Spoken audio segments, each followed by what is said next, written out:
Hello, everyone. I'm Stephen West. This is Philosophize This. Just want to thank the people who subscribe on Patreon to make this show possible. Could never do this without you. Today's episode's on the work of one of the best political theorists of the 20th century, Hannah Arendt. I hope you love the show today. So a long time ago on this podcast, we told a story about a guy named Socrates who was sentenced to death in ancient Greece. Classic story from the history of philosophy. He was accused of corrupting the youth, denying the gods of the state. He was found guilty, forced to drink hemlock, died in around 399 BC. Now, one of the people who witnessed the trial of Socrates in first person was his student Plato. And Plato, famously, right after Socrates is put to death, leaves the city of Athens for years and goes on a bit of a world tour. Travels all over the place, maybe as far as North Africa, based on some people's accounts. See, Plato had had enough at the time. He was angry that Socrates had been put to death. He had grown disillusioned with the political climate in Athens, something he thought the Athenians took foolish pride in. And when you consider the fact that his friend and mentor was put to death under what he thought were false premises, you can start to understand why he felt this way. Well, Hannah Arendt would say that it was this moment in history that may have single-handedly led to a mistake in the thinking of philosophers for the next 2,400 years. Because, she would say, when Plato leaves Athens and is so upset with the realm of the political, that event had massive effects on his thinking. He returns back to Athens years later, starts his school, the Academy, and when he does, there is a distinct turn in his philosophy inward towards the realm of ideas. So, for example, in the allegory of the cave, the external world, the thoughts of the public, are compared to shadows on a cave wall. He talks about eventually, through the process of philosophy, emerging from that cave and witnessing the sun, which represented knowledge. In other words, something introspective, an idea. That was paramount to Plato. He talks about a world of ideas, knowledge of these higher forms that can be arrived at introspectively by philosophers thinking about things. Now, in terms of the big three in ancient Greece, Socrates, Plato, Aristotle, Plato is very unique in this regard. Plato is an advocate of what Hannah Arendt would eventually call the contemplative life. This is the archetype of a philosopher that we've seen time and time again on this show. A philosopher that resigns themselves from public life and then sits around thinking about stuff in solitude. They lock themselves away in a tower or in an academic institution or even a secluded shack by a pond. The point is, they sit around and think about stuff. That's the way progress in thinking is going to be arrived at.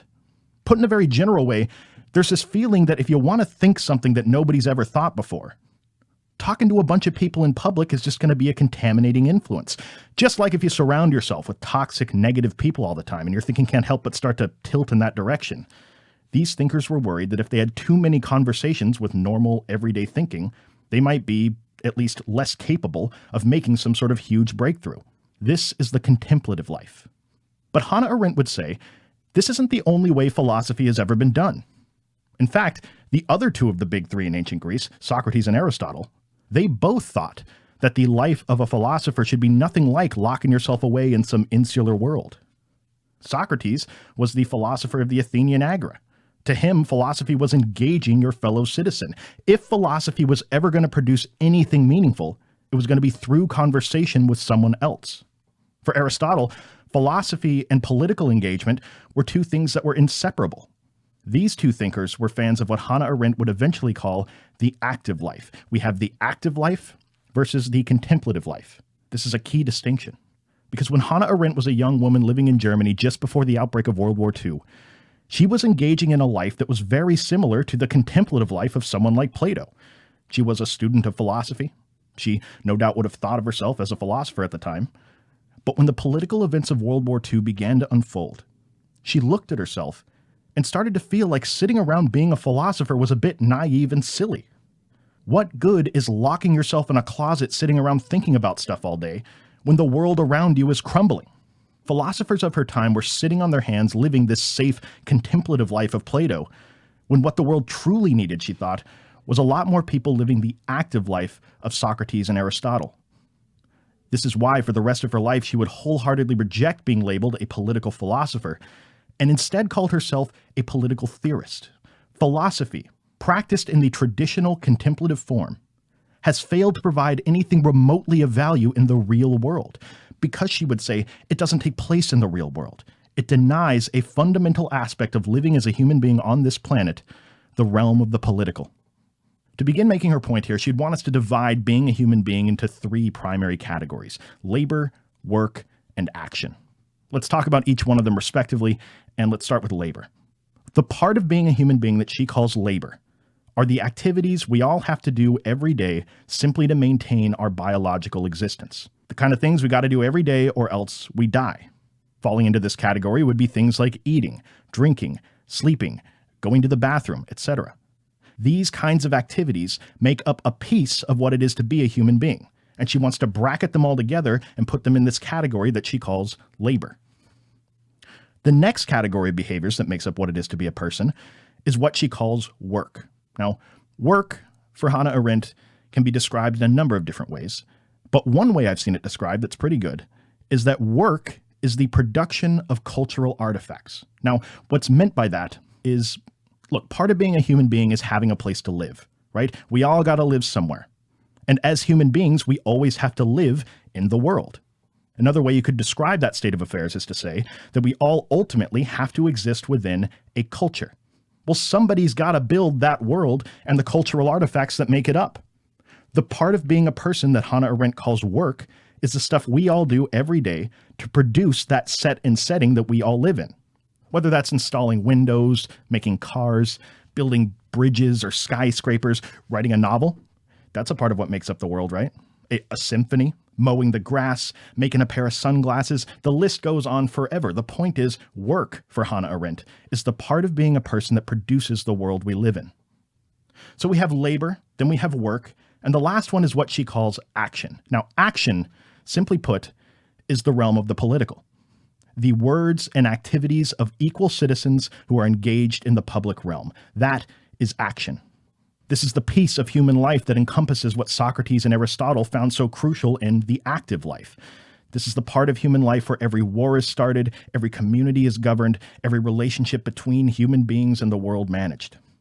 To Hannah Arendt, this action in the political realm is the thing that imbues our world and the cultural artifacts within it with their meaning. And what she means is, without the realm of the political, a building would just be a building. A tree would just be a tree. It's not until equal, free human beings decide their cultural significance in a public forum that their identity or meaning within that culture can be established. Now, let's not just gloss over how significant of a thing to say this is, because it may seem innocent, but beneath the surface here, this may be one of the most ruthless critiques of modernity in the 20th century.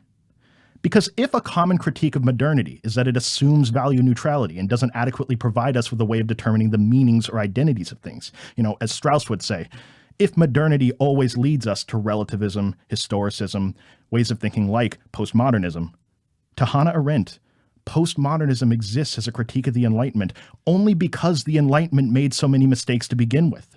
The chief one in her eyes is that the Enlightenment effectively did away with the realm of the political. To get to the bottom of how she thinks this happened, think of the spirit of the Enlightenment for a second. Think of a quintessential classical Enlightenment-era philosopher. For the sake of the conversation, let's just talk about John Locke, all right? What is the role of the political realm within the philosophy of John Locke? We engage in the realm of politics so that we can ensure life, liberty, and property. In other words, politics is a means to an end. In this case, politics is a means to ensuring the economic end of private property rights. But this hasn't always been the way we view politics. For example, in the pre-Enlightenment era active life of Socrates and Aristotle, politics wasn't a means to an end. Politics was an end in itself. In fact, it was the other way around then. You completed the activities required of you in the labor and work categories. You completed the necessary maintenance of your life. You engaged in the economic realm so that you could go out and participate in the political realm. See, economics was seen as a means to ensuring a political end back then, as opposed to in the Enlightenment when it's become the other way around. And this really is a hallmark of the Enlightenment, isn't it? Like we talked about last time, when you remove this ancient idea that there are final causes for things written into the universe, you have to structure your societies in a way where even if there aren't intrinsic values or virtuous people around, society still functions well anyway. Well, we have a long history of people being at each other's throats over political disputes. So these early Enlightenment thinkers proposed the idea that if you could get people to cooperate based on mutually beneficial economic exchange, they'd be much less likely to constantly be arguing about political matters. But Hannah Arendt would say, arguing about political matters, engaging in the public realm, is a fundamental piece of the human experience.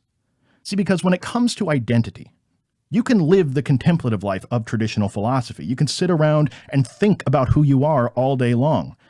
But the contemplative life will never provide you with a satisfying answer to the question, who am I? The answer to that question is only arrived at through action.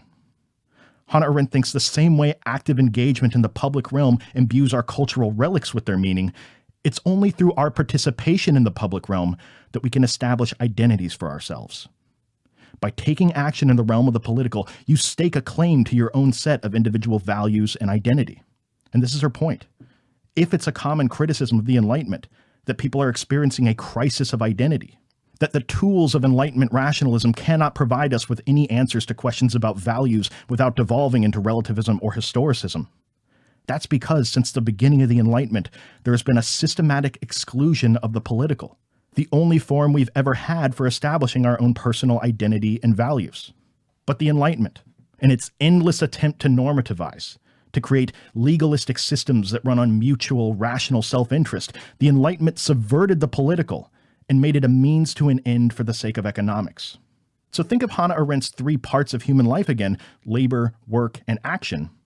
What the Enlightenment essentially has done then is remove the action part of a person's life altogether. The Enlightenment has turned us into what she calls economic man. The citizen of modernity is stuck in a perpetual loop between labor and work. And all the things like values and identity that are supposed to be established through participation in the public realm feel like they're desperately missing to us. Just to clarify what she's talking about here, think about how many people talk about their place in the world. When you ask someone in modernity who they are, oftentimes they'll reply by telling you what their job is. They'll say, I'm a plumber. But what does plumbing have to do with most questions about your values and who you are? We ask our children, what do you want to be when you grow up? Not who do you want to be? There's a sense in which the purest form of expression for someone in a post-Enlightenment world is what they do for a living, constantly cycling between the fields of labor and work, maintaining their biological existence during the evenings, strictly so that they can go back to work the next day and engage in whatever menial level of expression their job provides. This is what Hannah Arendt calls economic man. Think of other markers of identity in a capitalist society. Who you are, oftentimes, is only in relation to what you own.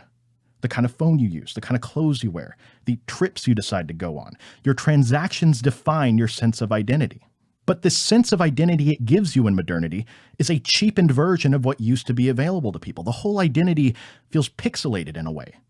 The same way Facebook gives you pixelated friends that mean just a little bit less, pixelated expressions of approval that mean less than a real thumbs up, pixelated videos that mediate your entire relationship with reality.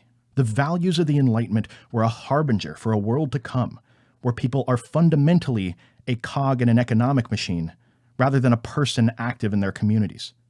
Politics in modernity consists of turning on the TV and being spoon-fed a picture of what's going on in the world and then taking to the streets of social media and screaming into the void about it. Hannah Arendt is going to say this subversion of people's ability to participate in politics began in the Enlightenment. The civic republicanism that existed within many cultures of the past, citizens actively engaging in something like the Greek polis, this active engagement in the community has been replaced in modernity to writing your congressperson a letter, and if you get really mad, well, then you can make a sign, wave it around in traffic, and engage in some really powerful symbolism. The Enlightenment has replaced the public realm of the political with merely a public economic game that's being played. This isn't just a criticism of capitalism, though. She's equally critical of Marxism as a system of thinking that emerged out of the Enlightenment that views people fundamentally as things that fulfill an economic role rather than political actors.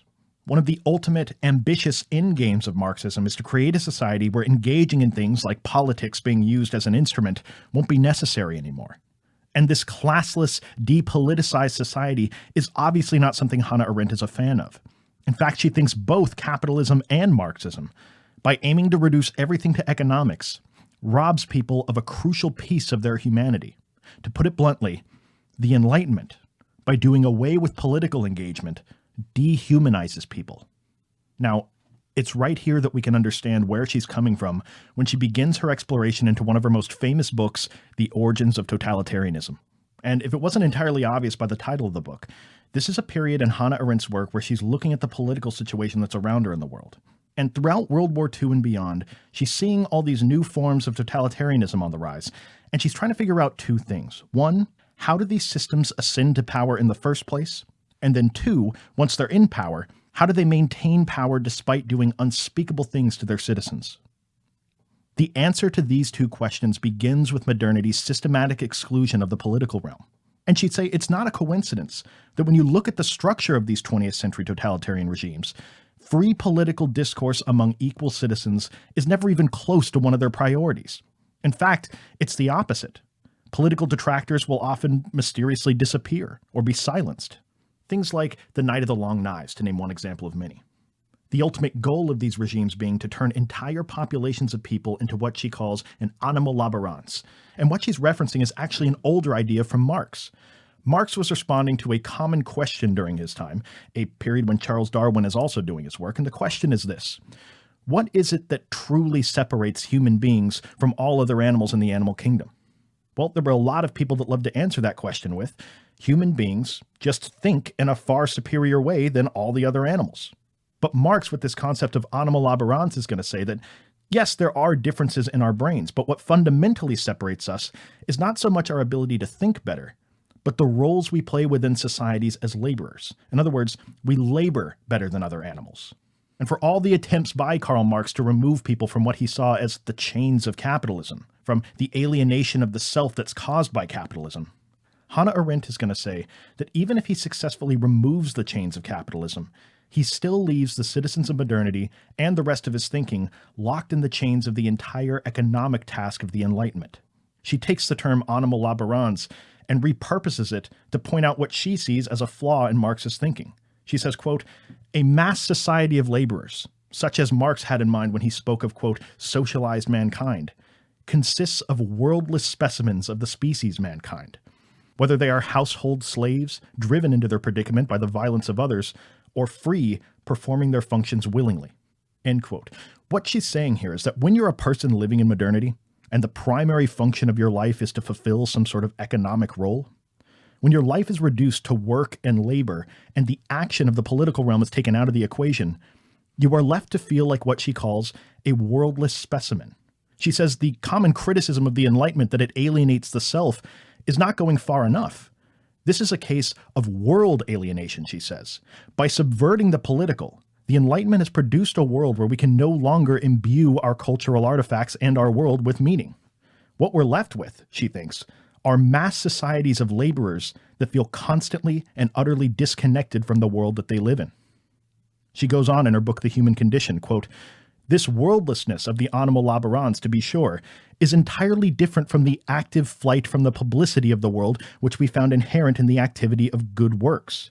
The anima laborans does not flee the world, but is ejected from it insofar as he is imprisoned in the privacy of his own body, caught in the fulfillment of needs in which nobody can share and which nobody can fully communicate.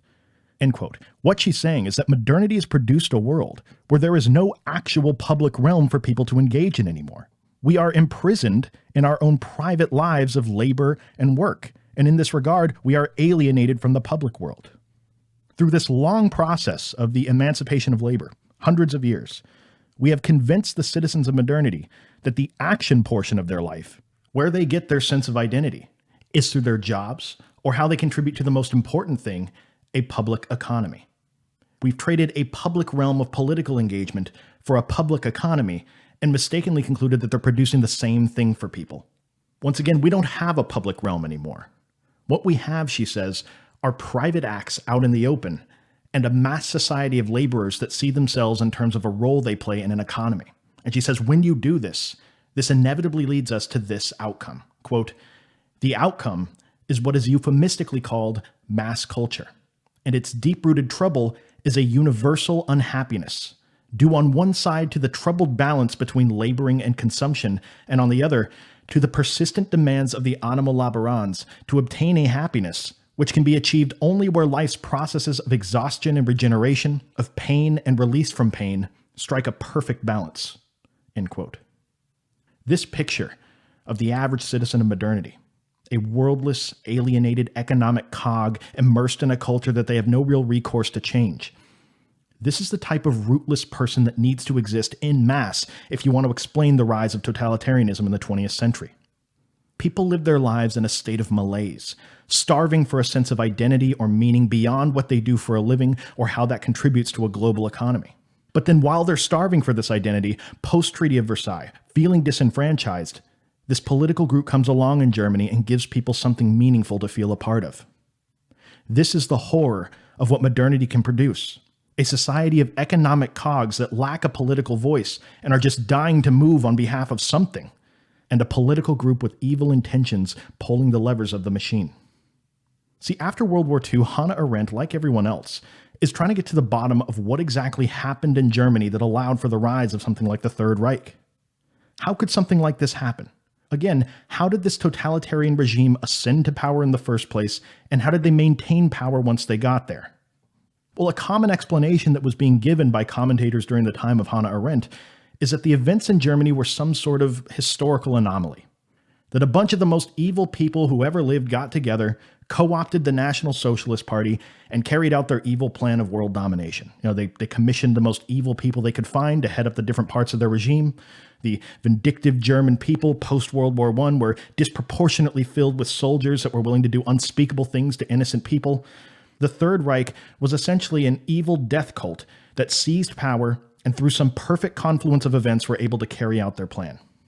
Hannah Arendt takes an extremely controversial position at the time and disagrees with this synopsis. First of all, she'd probably want to say, let's not give the Nazis credit where credit isn't due. Right? The Third Reich wasn't the result of some evil genius formulating the perfect plan and executing it. What happened in Germany can be easily explained by the situation that modernity has produced in the world. And there probably isn't a more straightforward example of this than the scene she describes in her work, Eichmann in Jerusalem. So, shortly after World War II, Nazis were being put on trial for war crimes. One such person was a man by the name of Adolf Eichmann. Now, Eichmann's primary job during the war was behind a desk. His job has been described by many as a desk murderer because he would essentially sit behind a desk, look at names and numbers on a piece of paper, and then send people to Auschwitz, prisons, or other horrible fates where they would often go on to die. When Adolf Eichmann was put on trial, he was presented to the public inside of a glass booth. When people showed up to see him testify, they were expecting to see evil incarnate, a demon encased in a glass booth justifying what he did for the Nazis to his death. What they actually got, from the perspective of Hannah Arendt, was something much, much scarier than that. What they got is what seemed like an ordinary guy. He wasn't an evil genius. In fact, as far as Hannah Arendt could tell, he wasn't even really that smart at all. He often spoke using tired cliches. He wasn't original. He wasn't witty. He wasn't charismatic. More relevant than anything else, though, he wasn't filled with hate towards the people that he was sending to their deaths. The scariest part of the trial of Adolf Eichmann was the realization that these unthinkable crimes against innocent people were committed by someone who seemed to be an average person just following orders. This was not a man motivated to do what he did because of a racist ideology. This was a man motivated because he was trying to get a promotion. This is a concept Hannah Arendt would later call the banality of evil. When an evil act is committed, it is rarely carried out by some dastardly villain with bad intentions twirling his mustache like in the cartoons. True evil can be carried out by ordinary, non-hateful people who are just doing their jobs or abiding by the laws of their country. All that it takes, to Hannah Arendt, for someone to go from an average citizen to a hatchet man for an evil regime.